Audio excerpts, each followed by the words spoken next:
বাইরের সমস্ত কাজকর্ম শেষ করে চলে আসলাম আমার এই ভাঙাচোরা মডুলার কিচেনে। খুব সকালেই ঘুম থেকে উঠেছিলাম, উঠেই বাইরের সমস্ত কাজবাজ করলাম, তার সাথে সকালবেলা যে টিউশনটা পড়াই সেটাও কিন্তু কমপ্লিট করে নিয়েছি। আর তারপরই আসলাম আমার এই ভাঙাচোরা মডুলার কিচেনে।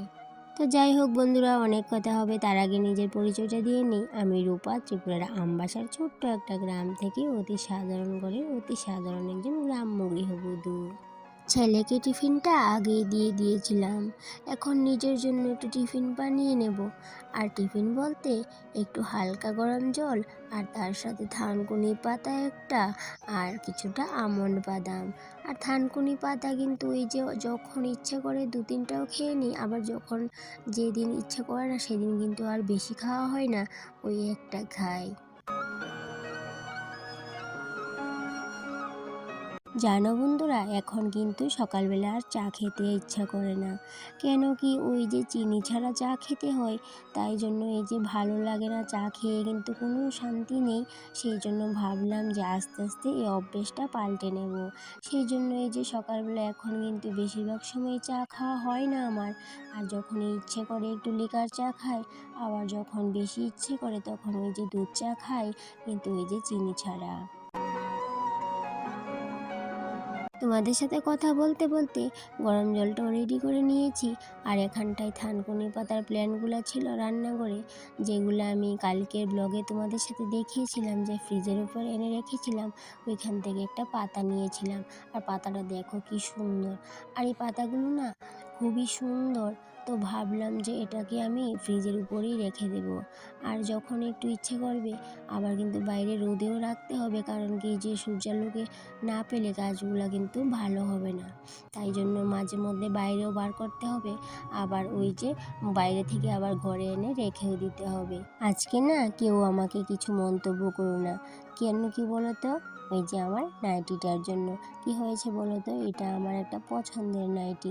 আর দেখো রং গিয়ে কিন্তু কি ডিসকালার হয়ে গেছে, তারপরেও কিন্তু এটা আমি ভালোবাসি বলে এই যে মাঝে মধ্যেই পরে থাকি। তাই জন্য এটা আর চেঞ্জ করলাম না। ভাবলাম যেহেতু তোমাদের সাথে আমি ডেইলি ব্লগ শেয়ার করি, সেহেতু এই যে আমি বাড়িতে যেমন থাকি তেমনটাই তোমাদের সাথে শেয়ার করব। ওই যে এক্সট্রা করে সাজুগুজু করে তারপর তোমাদের সামনে আসব, এমনটা কিন্তু এই যে আমি ভাবনা রাখি না। তাই জন্য আর চেঞ্জ করা হলো না। আর এদিকে দেখো টিফিন খেয়ে চলে যাব এই যে ঘরের পেছনটায়, কারণ কি ঘরের পেছন থেকে থানকুনি পাতা আনতে যাব। সেখানটায় না অনেক সুন্দর সুন্দর থানকুনি পাতা হয়েছে, তো সেখান থেকে কিছুটা থানকুনি পাতা তুলে আনবো। কারণ কি হয়েছে বলো তো, ওই যে ছেলের কিন্তু 2-1 দিন হলো শরীরটা বেশি ভালো নেই, ও কিন্তু শুধু বমি করে আর পেট ব্যথা।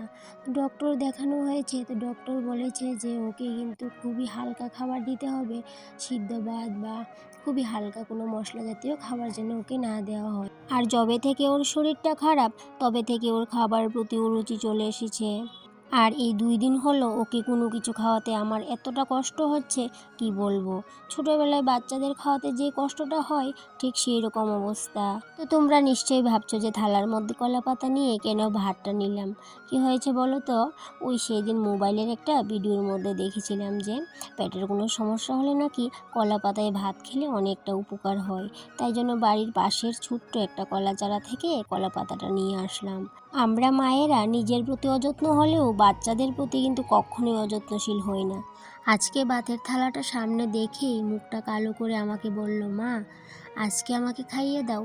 ও কিন্তু নিজের হাতে খেতেই বেশি পছন্দ করে, কিন্তু আজকে শরীরটা ভালো না বলেই কিন্তু আমাকে বলছে খাইয়ে দিতে। তাই জন্য এই যে খাইয়ে দিচ্ছি।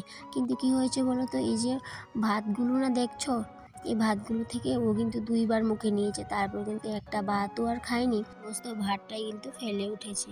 তো যাই হোক, নষ্ট হবে বলে পরে আমি খেয়ে নিয়েছিলাম।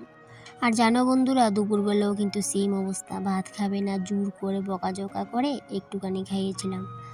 তো যাই হোক, সমস্ত কাজবাজ শেষ করে স্নানটা করে পুজো দিয়ে তারপর কিন্তু আবারও চলে আসলাম রান্নাঘরে। তো স্নানের পরেই রান্নাটা করব বলে আগে আর রান্না করা হয়নি। ওই ছেলের জন্য একটু ভাত আর একটু থানকুনি পাতা বাটা হয়েছিল, বেশ এইটুকুই। আর এখনও কিন্তু কোনো মশলাযুক্ত খাবার রান্না করব না, খুবই সিম্পল রান্না করব, যেহেতু ছেলের শরীর ভালো না তাই জন্য। তো সিম্পলের মধ্যে আজকে রান্না করব ডাল, আলু সেদ্ধ আর আলু ভাজি, ব্যাস এইটুকুই। আর এই দিকটাই দেখো, এত কথা বলতে বলতে মেইন টপিকটাই ভুলে গেছিলাম। তো যাই হোক, মেইন টপিকটাই আসা যাক। আর তোমরা তো অবশ্যই থাম্বনেল দেখে বুঝতে পেরেছো যে কোন বিষয়ে আজকে কথা বলবো বা বলছি। একদিকে রান্না বসিয়ে রান্নার ফাঁকে ফাঁকে পুরো রান্নাঘরটাই পরিষ্কার করে নিই, আর জায়গার জিনিস জায়গায় গুছিয়েও রেখে দিই। কারণ কি, সমস্ত কাজ বাজ যদি ফেলে রেখে দিই তাহলে কিন্তু ওই যে আলাদা করে আবার সময় বার করতে হবে এই যে রান্নাঘরটা গুছানোর জন্য। আমরা হাউসওয়াইফরা কী করে একটা সংসার সামলাই সেটা একমাত্র আমরা হাউসওয়াইফরাই জানি বা বুঝি। তাই জন্য আমরা একটুও সময় নষ্ট করি না, সবটুকু সময় কাজে লাগানোর চেষ্টা করি। আর আমাদের কাছে সময়টা বড় দামি, আর এই দামি জিনিসটা আমরা হাউসওয়াইফরা একদমই অপচয় করি না। তো এদিকে গ্যাসের মধ্যে ডাল ভাত বসিয়ে ভাবলাম ফ্রিজটা আগে পরিষ্কার করে নিই। আর কালকে তো ব্লগের মধ্যে দেখেছো যে ফ্রিজটা আমি পরিষ্কার করেছি, তাও কিন্তু এই যে ঘুম থেকে উঠেই দেখলাম কি, তো ফ্রিজের উপর না আবারও ধুলো পড়ে আছে। তো ভাবলাম যে রান্নাটা করতে করতে এই সময়টা আর নষ্ট করি না, এই ফাঁকে গিয়ে আমি ফ্রিজের উপরটাও পরিষ্কার করে নেব, আর রান্নাঘরে যা আছে সমস্ত কিছু একটু হালকা করে সমস্তটাই মুছে মুছে রেখে দেবো জায়গা মতে। তো এইভাবে যদি আমরা কাজ করি তাহলে কিন্তু এই যে এক্সট্রা সময় বার করে আর রান্নাঘরে পরিষ্কার করার কাজে লাগতে হবে না। তো তাই জন্য এই যে প্রত্যেক দিনই কিন্তু আমি কি করি বলো তো, আগে থেকে আমি এরকম করি, এই যে প্রত্যেক দিন কাজের ফাঁকে ফাঁকে সমস্ত কিছু একবার করে মুছে নিই। আর যদি এরকমটা না করতাম তাহলে কি হবে বলো তো, ওই এতটা নোংরা হতো, আর পরিষ্কার করতে করতে কিন্তু অনেকটাই সময় লেগে যেত আর অনেক পরিশ্রমও হয়ে যেত। আর এই জিনিসটা মাথায় রেখে এই যে আমার এই কাজের প্রতি এত যত্নশীল। কারণ কি, অনেকটা যদি নোংরা হয় তাহলে কিন্তু পরিষ্কার করতে এত কষ্ট হয়, কি বলবো তোমাদের। অনেক সময় এরকম হয়ে যায় যে আমি পরিষ্কার করতে পারি না সময় মতে, তাহলে কি হয়, লাস্ট পর্যন্ত আমাকে ওই যে একদিন ভালো করে একটা সময় বার করে তারপরে পরিষ্কার করতে হয়। তাতে কি হয় বলো তো, এই যে পরিষ্কার করি ঠিক আছে, কিন্তু এই যে আবারও কিন্তু এই যে অনেকটাই নোংরা হয়ে থাকে। আর যদি আমরা প্রত্যেক দিনের কাজ প্রত্যেক দিন করে নিই তাহলে কিন্তু পরিশ্রমও হবে না, আর সব কিছু কিন্তু ঝকঝকে থাকবে, পরিষ্কার পরিচ্ছন্ন থাকবে। আর এই যে মাসে 2-1 বার করে আর ভালোভাবে ক্লিন না করলেও চলবে, যেহেতু আমরা প্রত্যেক দিনের কাজ প্রত্যেক দিন করে নিই তাহলে কিন্তু আর এক্সট্রা করে এত পরিশ্রমও করতে লাগবে না, আর এত কিন্তু কাজ করতেও লাগবে না।